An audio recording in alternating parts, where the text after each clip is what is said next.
everyone, welcome back to my channel. My name is Sujata. I'm an IT engineer, housewife and a digital network marketer. तो आज इस video में मैं आपको बताने वाली हूँ कि फॉरएवर लिविंग प्रोडक्ट्स के टर्म्स एंड पॉलिसीज़ क्या होता है। बहुत से लोग फॉरएवर लिविंग प्रोडक्ट ज्वाइन तो कर लेते हैं या फिर ज्वाइन करने से पहले भी सोचते हैं, बट उससे पहले अगर आप ज्वाइन करना चाहते हो तो उसके पहले आप उसको कंपनी के पॉलिसीज़ क्या होती है वो जानना ज़रूरी हो जाता है। तो इस वीडियो में हम कुछ पॉइंट्स देखने वाले हैं, तो उसी से रिलेटेड पॉलिसीज़ के रिलेटेड हम कुछ पॉइंट्स में बताने वाले हैं आपको।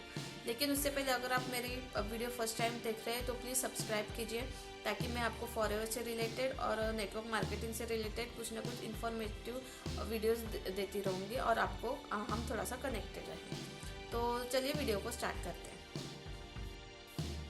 अगर आप फॉरएवर के टर्म्स एंड पॉलिसीज़ देखना चाहोगे तो फिर आप जो फॉरएवर की ऑफिशियल साइट है www.foreverliving.com, वहाँ पे भी जाके आप फॉरएवर लिविंग प्रोडक्ट्स के रिलेटेड आप टर्म्स एंड पॉलिसीज़ आप पढ़ सकते हो। तो अगर आपके पास उतना टाइम नहीं है तो फिर मैं आपको इस वीडियो में थोड़ा सा शॉर्ट में कुछ पॉइंट्स बताने वाली हूँ कि जो फॉरएवर की इंपॉर्टेंट पॉलिसीज़ होती हैं वो क्या क्या होती है। तो सबसे पहले तो पॉइंट ये है कि फॉरएवर कोई भी एक जॉब अपॉर्चुनिटी नहीं है। ये एक प्योर नेटवर्क मार्केटिंग बिजनेस है, ऑनलाइन बिजनेस है जो कि कमीशन बेस्ड होता है। तो अगर आपको कोई बोलता है कि ये एक जॉब है, आपको यहाँ पे हर मंथ में सैलरी आती रहेंगी, फिक्स सैलरी आती रहेंगी, तो ये सब गलत है। आपको कोई मिसगाइड कर रहा है, ऐसा नहीं है। फॉरएवर लिविंग प्रोडक्ट एक pure network marketing online business है। दूसरी पॉलिसी ये है कि फॉरएवर लिविंग प्रोडक्ट में आपको फ्री रजिस्ट्रेशन होता है। आपको यहाँ पे रजिस्ट्रेशन के लिए कोई भी पैसे नहीं देने होते, या किसी को भी आपके अपलाइन को डाउनलाइन को किसी को भी पैसे नहीं देने होते। ये यहाँ पे आप फ्री रजिस्ट्रेशन कर सकते हो, फ्री ऑफ कॉस्ट में आपका रजिस्ट्रेशन होता है फॉरएवर लिविंग प्रोडक्ट्स में। थर्ड पॉलिसी ये है कि जब आप रजिस्ट्रेशन कर लेते हो उसके बाद आपको केवाईसी करना कंपलसरी रहता है। तो केवाईसी के लिए आपको आधार कार्ड और पैन कार्ड की जो आपकी आईडी प्रूफ होती है, इसलिए आपको आधार कार्ड और पैन कार्ड कंपलसरी होता है। तो अगर आप खुद आईडी बनाना चाहोगे तो आप खुद होकर आईडी भी बना सकते हो, और आईडी बना के फिर उसका केवाईसी करना ज़रूरी हो जाता है। और की फिफ्थ पॉलिसी ये बोलती है कि आपको कोई भी पैसे आपके अपलाइन को या डाउनलाइन को किसी को भी पैसे देने नहीं होते हैं। अगर आपको रजिस्ट्रेशन करना होगा या फिर आपको प्रोडक्ट खरीदने होंगे तो आप खुद अपनी रजिस्ट्रेशन और आईडी क्रिएट करके आप खुद प्रोडक्ट परचेस कर सकते हो और अपना बिजनेस स्टार्ट कर सकते हो।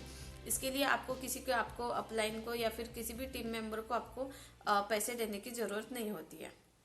6th पॉइंट है कि बहुत से लोगों को ऐसा लगता है कि मैं 5000 से मेरा बिजनेस तो स्टार्ट कर लूँगा, उसके बाद फिर मेरे डाउन में अगर 2cc कोई कर लेता है तो फिर वो पॉइंट्स हमें काउंट होंगे क्या?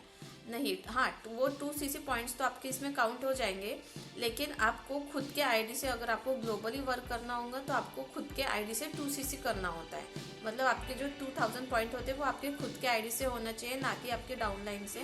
अगर आपके खुद के आईडी में अगर 2cc का बिजनेस होता है तो फिर आप ग्लोबली अपना बिजनेस कर सकते हो। अदरवाइज आप अगर 5000 करते हो तो फिर आप सिर्फ जो लोकली है, जो इंडिया में है, सब वहीं पे आप बिजनेस कर सकते हो। फिर नेक्स्ट 7th पॉलिसी ये है कि अगर आपको कुछ भी प्रॉब्लम आता है फॉरएवर से रिलेटेड, प्रोडक्ट से रिलेटेड, या फिर आपको कुछ क्लेम करना होगा, तो फॉरएवर की एक ईमेल आईडी है, मैं आपको डिस्क्रिप्शन बॉक्स में भी दे दूँगी। Email ID and phone number है, तो उस पर आप डायरेक्ट कांटेक्ट करके उनको मेल करके आपको अगर कोई भी आप प्रॉब्लम फेस करते हो तो आप वहाँ पे उनको मेल कर सकते हो, या फिर डायरेक्ट कस्टमर केयर को कॉल करके आप आपकी जो कुछ क्वेरीज है वो आप इंक्वायरी आप उनसे कर सकते हो। नेक्स्ट 8th पॉलिसी ये है कि बहुत से लोगों को पता नहीं रहता है कि फॉरएवर में कैशबैक का भी एक स्कीम है, जो कि अगर आप फॉरएवर के प्रोडक्ट्स खरीद लेते हो या फिर आपको नहीं करना होता तो 30 डेज मनी कैशबैक का एक स्कीम रहता है। तो उसमें आप 30 डेज़ में अगर आपको प्रोडक्ट रिटर्न करने होंगे तो फिर 30 डेज़ के जब से आपने प्रोडक्ट खरीदा होगा उस डेट से फिर 30 डेज तक, मतलब 1 महीने तक आप अपने प्रोडक्ट रिटर्न कर सकते हो, वो भी फ्री ऑफ कॉस्ट में। आपको उसके लिए कुछ पैसे नहीं देने होते, तो आप वो प्रोडक्ट रिटर्न करके आप फिर जो आपके मनी है वो आपको वापस रिफ़ंड हो जाता है। ये बहुत से लोगों को नहीं पता, बट ये एक उसमें है पॉलिसी कि आप 30 डेज़ में आप अपने पैसे, आप प्रोडक्ट रिटर्न करके आप अपने पैसे रिटर्न कर सकते हो, रिफ़ंड कर सकते हो। 9 पॉइंट ये है कि अगर आप नोवस कस्टमर हो और आपने आपके अंडर किसी को ज्वाइन किया है तो फिर उसके जो सीसीज होते हैं वो अपने आपके आईडी में क्या बोलते हैं काउंट नहीं हो सकते। अगर आप नोवस कस्टमर हो तो फिर आपके डाउनलाइन के सीसीज आपके इसमें काउंट नहीं होते हैं। 10th पॉलिसी ये है कि अगर आपने आईडी क्रिएट कर ली है, आपने किसी की स्पॉन्सर आईडी यूज़ करके आपने खुद की आईडी क्रिएट कर ली है और फिर उसमें आपको कुछ ना कुछ मिनिमम अमाउंट जो 1000 रुपीज़ का होता है तो मिनिमम अमाउंट से आपको बिलिंग करनी होती है। अगर आपने उसमें बिलिंग नहीं की तो आपकी आईडी 45 डेज़ में टर्मिनेट हो जाती है और फिर उसको आपको फिर से न्यू आईडी बनानी पड़ती है। इसलिए अगर आप आईडी बना देते हो तो फिर एटलीस्ट मिनिमम अमाउंट से कुछ ना कुछ बिलिंग करनी होती है। 10th 11th पॉलिसी ये है कि अगर कोई भी लेवल आपको अचीव करना होता है तो फिर आपको कोई भी 2 कॉन्जिक्यूटिव मंथ्स में ही करना होता है। फिर आप प्रेफर्ड कस्टमर से तो असिस्टेंट सुपरवाइजर हो या फिर असिस्टेंट सुपरवाइजर से सुपरवाइजर हो या सुपरवाइजर से मैनेजर, जो कुछ लेवल है आपको सिर्फ 2 कॉन्जिक्यूटिव मंथ्स से ही मिलते हैं। तो वो 2 कॉन्जिक्यूटिव मंथ्स में ही आपको आपका लेवल अचीव करने का टाइम मिलता है। जैसे अगर जनवरी और फरवरी हो गया और फिर फरवरी एंड मार्च हो गया, ऐसे कोई भी 2 कॉन्जिक्यूटिव मंथ्स में ही आपको सब लेवल क्लियर करने होते हैं। और फिर नेक्स्ट पॉलिसी ये बोलती है कि अगर आपने फॉरएवर ज्वाइन कर लिया और फिर आपको लगता है कि आपके जो अपलाइन हो या फिर मेंटर, आपके जो कुछ टीम मेंबर्स हैं, तो वो अगर आपको कुछ मिसगाइड कर रहे हैं या फिर अनएथिकल वे से अगर ये बिजनेस कर रहे हैं फॉरएवर का, तो आप डायरेक्ट फॉरएवर कस्टमर केयर को उनका कंप्लेंट कर सकते हो या फिर जो फॉरएवर की जो ऑफिशियल वेबसाइट है उस पर जाके आप मेल कर सकते हो। तो उनका मेल आईडी भी मैं आपको डिस्क्रिप्शन बॉक्स में दे दूँगी, तो उसमें आप मेल जाके उनके अंदर आप उन पर क्लेम कर सकते हो या फिर उनकी कंप्लेंट कर सकते हो। नेक्स्ट पॉलिसी है कि अगर आपको कोई भी प्रोडक्ट रिसीव होते हैं और फिर वो डैमेज रहता है तो फिर आप उसको रिटर्न कर सकते हो। आप वो भी फ्री ऑफ कॉस्ट में। उसको रिटर्न करने के बाद आपको दूसरा प्रोडक्ट मिलता है। अगर कुछ डिफेक्टेड रहा या फिर कुछ प्रोडक्ट में प्रॉब्लम आती है या फिर क्या बोलते हैं उसको एक्सपायरी डेट आती है, तो फिर आप वो प्रोडक्ट पे क्लेम करके वो प्रोडक्ट आप रिटर्न कर सकते हो। उसकी जगह आपको दूसरा प्रोडक्ट रिसीव होता है। 10 पॉइंट है, अगर आप किसी टीम में ज्वाइन हो और आपको उनके साथ कंटिन्यू नहीं करना होगा तो एक रिस्पॉन्सरिंग का रहता है, रिस्पॉन्सरिंग आप कर सकते हो। लेकिन अगर आपने 2cc किया होगा तो फिर वहाँ से अगर आपको 1 ईयर लगता है रिस्पॉन्सरिंग के लिए, और आपके 2cc अगर नोवस कस्टमर होंगे तो फिर आपको 6 मंथ्स लगता है रिस्पॉन्सरिंग करने के लिए। तो अगर आपका 2cc हो गया उसके बाद फिर आपका 1 ईयर तक वो आईडी एक्टिवेट नहीं रहना चाहिए, उसके बाद ही फिर आप रिस्पॉन्सरिंग कर सकते हो। नेक्स्ट पॉलिसी के हिसाब से अगर आपने अपनी आईडी तो क्रिएट कर ली है, लेकिन अगर आपने KYC नहीं किया है तो फिर आप 2cc नहीं कर सकते। 2cc करने के लिए आप मिनिमम अमाउंट से तो कर सकते हो, लेकिन अगर आपको 2cc करना होगा तो KYC जो कि आधार कार्ड और पैन कार्ड से वेरीफाई होता है, तो वो KYC करना आपको कंपलसरी होता है, तभी आप 2cc कर सकते हो। अगर इसके रिगार्डिंग कुछ फेस कर सकते हो तो फिर कर रहे होंगे तो फिर आप कस्टमर केयर से कांटेक्ट करके आपके डिटेल्स और जो कुछ प्रॉब्लम आती है तो आप उनसे क्लियर कर सकते हो।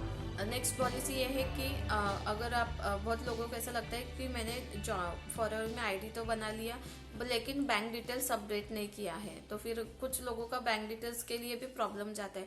तो फिर 1 month 2 month bank details verify नहीं होता है, तो फिर आपके जो डाउन लाइन में जो या फिर आपके जो कैशबैक आते हैं तो बहुत से लोगों को लगता है कि हमें वो पैसे नहीं मिलेंगे, लेकिन ऐसा नहीं है। आपके वो पैसे आपके जो फॉरएवर का आईडी उसी में रहता है, और जब आपका बैंक डिटेल्स अपडेट हो जाता है उसके बाद फिर रिमेनिंग जो भी अमाउंट है वो सब एक साथ फिर आपके बैंक में डिपॉजिट हो जाता है। इसलिए वो पैसे कुछ भी कहीं पे भी नहीं जाती है। जेन्युइन कंपनी है। आपको अगर इस मंथ में आपका बैंक डिटेल्स अपडेट नहीं हुआ है, नेक्स्ट मंथ हो जाएगा, तो इस मंथ के पैसे भी और नेक्स्ट मंथ के पैसे जो आपके पूरे कमीशन है वो पूरा एक साथ बैंक में डिपॉजिट हो जाता है। और सबसे लास्ट में ये बताना चाहूँगी कि अगर आप आईडी बनाते हैं तो किसी और के नाम से आईडी मत बनाइए, खुद के नाम से आईडी बनाइए, क्योंकि जिसके नाम से आईडी बनाते हैं उसी के नाम से फिर KYC और आधार जो अपना KYC करना होता है, आधार कार्ड और पैन कार्ड, और उसी के नाम से फिर आपको बैंक डिटेल्स भी फिल करने होते हैं। इसलिए अगर पॉसिबल हो सके तो फिर अपने खुद के नाम से ही, खुद के आईडी से ही आप रजिस्ट्रेशन कीजिए और जिसके नाम से आपने रजिस्ट्रेशन किया है उसी का बैंक डिटेल्स आपको फिल करने होंगे और KYC फिल करने होंगे, अदरवाइज़ फिर आपका अकाउंट वेरीफाई नहीं होता। तो ये कुछ पॉइंट्स थे जो मेरे हिसाब से बताना ज़रूरी था, जो फॉरएवर ज्वाइन करने से पहले या फिर किसी को पॉलिसीज़ नहीं पता। और इसके अलावा अगर किसी को कुछ प्रॉब्लम आता है फॉरएवर से रिलेटेड तो आप मेरे दिए हुए नंबर पे मुझे व्हाट्सएप कर सकते हो और मुझे कांटेक्ट कर सकते हो, मैं आपकी ज़रूर हेल्प करूँगी। सो आज की वीडियोज़ के लिए इतना है। Thanks for watching.